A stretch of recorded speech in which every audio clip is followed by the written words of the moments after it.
Well, I called Joe Lieberman on Friday afternoon, and I apologized to him that I have done anything that would warrant his being smeared like this.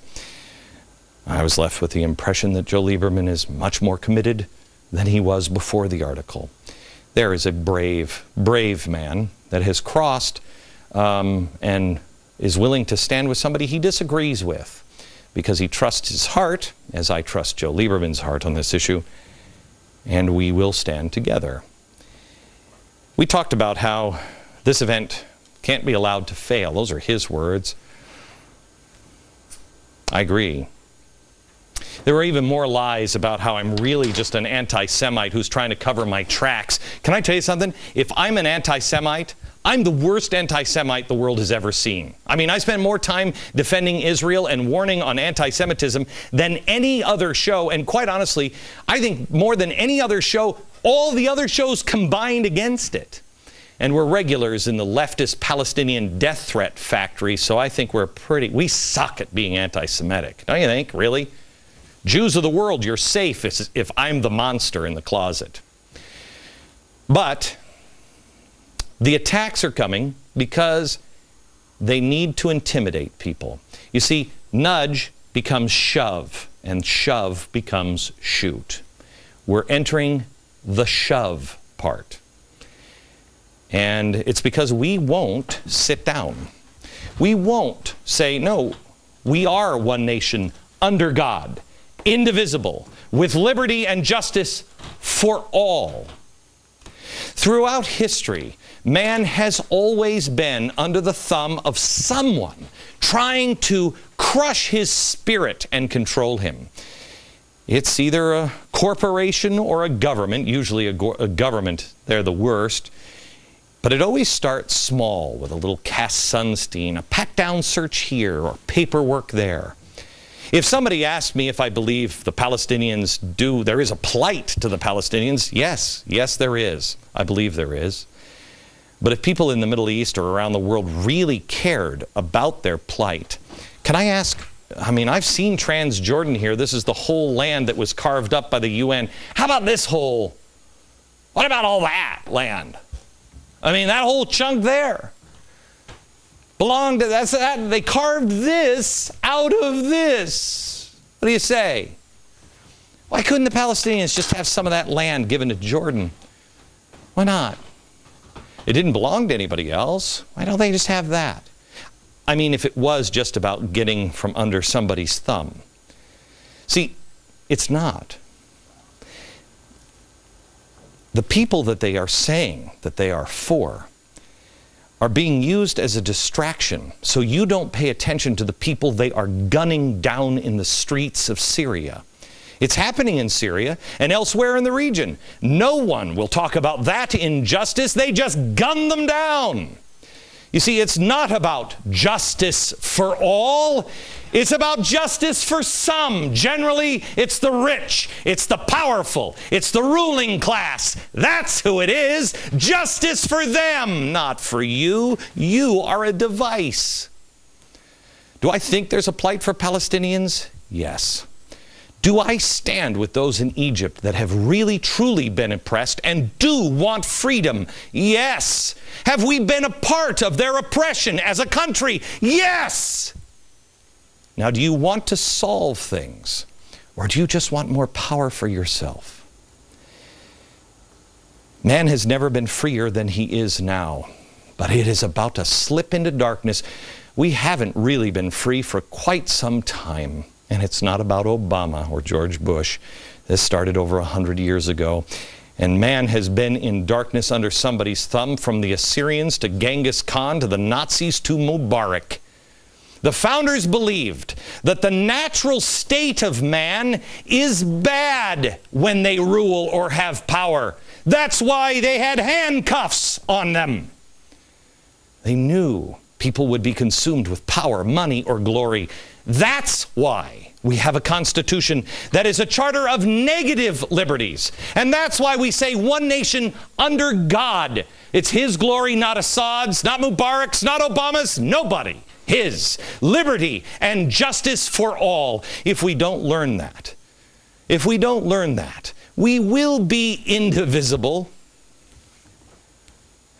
for a very short period of time. Many in the media don't even understand the importance of this last line. But the good news is we had NBC Golf Sports to help us remember and put it all back into perspective.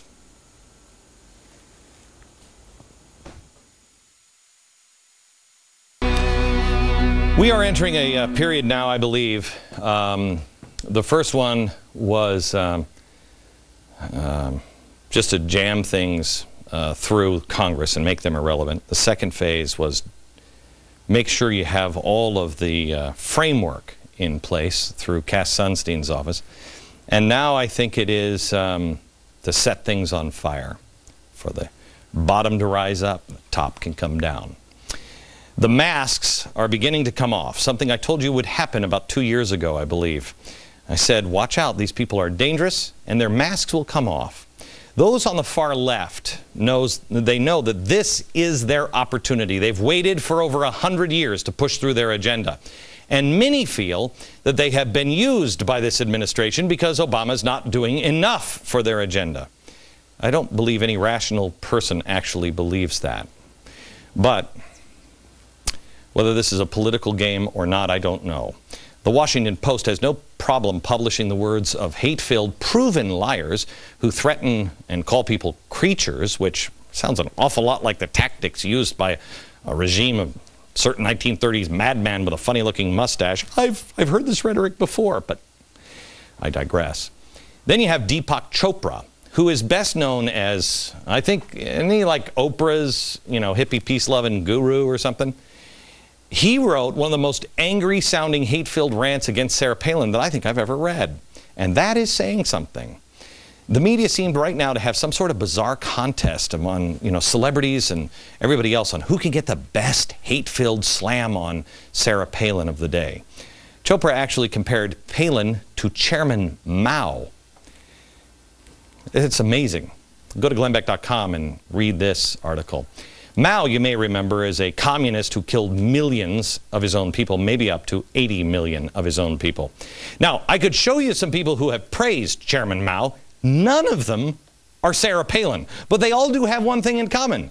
They have all worked for this administration. Anita Dunn and Ron Bloom. Yeah. And then we have the latest to, I believe, have the masks start to come off. I actually feel bad for this man because he's dropped the radical pose for the radical ends, and I believe in the end he's going to regret it because it's not going to work. And so the mask will peel back and he'll become more and more angry, I believe. This guy completely lost his cool this weekend at the Netroots convention, and for a few minutes he forgot that mantra of drop the radical pose for the radical ends, his words, not mine. And he sounded like the angry radical of Storm standing together to organize a revolutionary movement kind of guy. Listen. It's not just immoral, it's un-American to abuse the airways and to abuse the ears of our children with your lies and your filth. We're tired of it. We are tired of it. You're not America. You're not America. All of our children are better than how y'all act. Every one of our children act better than how y'all act. You're not America. Quit abusing our country. He's talking about those of us who work here at Fox. He's so angry that he doesn't even notice his own hypocrisy. He's supposedly angry because he's tired of being called un-American. And then he calls half the country un-American and filthy liars and child abusers. I don't know. I've never called him un-American. All I did was tell you what he believed in his own words. And if that makes him upset, then maybe he should consider his own viewpoints. That way he doesn't have to get angry at people when they point out his own words. It was a little surprising to see the mask come off for a few minutes and then, him go all Howard Dean on us, because Van Jones is normally really good at, again, quoting him, dropping the radical pose for the radical ends. When he toned it down, he made some sort of desperate challenge to debate me. He also produced a commercial with MoveOn.org, and they're launching some campaign, and they're obviously seeking publicity for the launch. So the last thing I'm going to do is waste my time on his furthering the cause. Plus, I'm not going to waste my time with somebody who is just not honest in their own viewpoints, I believe. When Van Jones has denounced his radical revolutionary communist roots, when he really admits that he never really changed those views, he only changed tactics, when he explains his turnaround on why he was so wrong about his past views, then he might really be worth listening to at some point. Not for me, but maybe for you. You'll have to decide. Back in a minute. Greece is about to boil over, and Spain is not far behind. In the U.S., teen flash mobs have gone violent. Society is breaking down. Next. The final episode of this program is next Thursday. I invite you to DVR each and every episode in the next, 9 shows. Tonight, I want you to look around at society in our own country and then around the world. It's breaking down. The question is, why? And is it spontaneous? Well, yes and no. Part of it's happening because governments go bad. When they lie to their own people, which governments always do, they have to be reset. And if they're not allowed to fail in a small failure, then it becomes catastrophic and they're resetting. And that's what's happening all around the world. Let's take a look at Spain. Hundreds of thousands gathered yesterday to protest They are angry at the politicians. But it's everywhere. They're angry at the politicians. They're angry at the lack of jobs. Marches are being planned, leaving from multiple cities this week. Eventually, they're all going to end up in Madrid next month for what is being called an indignant rally. I'm not surprised by this, and you wouldn't be either if you watch the show every night. I warned you that it was just a matter of time before the unrest spread to Spain. Here I am. Morocco is crucial because it is the gateway to Europe. What's across from Morocco?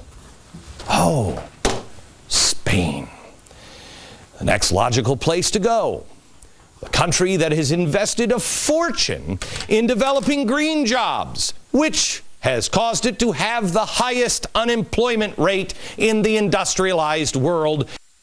I mean, I don't know how these people I really honestly don't know how people on other networks, any journalist, can even watch this show with anything other than self-disgust at what they've done. How many of them got the Spain thing right? Oh, and how about the Greece thing that I told you 2 years ago? There's ongoing violence and protest in Greece over another round of austerity measures. Everyone said it couldn't happen, and now it is again. The country needs another bailout. That won't happen. We told you it would. Another 85 billion euros to avoid bankruptcy. It's going to go bankrupt. It's going to fall. The people there have no faith. A 50-year-old unemployed father said, quote, "Don't be surprised if Athens goes up in flames, and don't be sad either." Think of this. The country is on the verge of collapse, and he isn't even upset. How did the world get to this point? In the meantime, some UK leaders are calling on the country to leave the Eurozone, while experts are questioning whether the euro will survive this. It won't. Don't think it can't happen here? Well, you're in good company. Many that say now that it won't happen here or can't happen here were the ones that said it couldn't happen over there. But again, the seeds have already been sown here in America.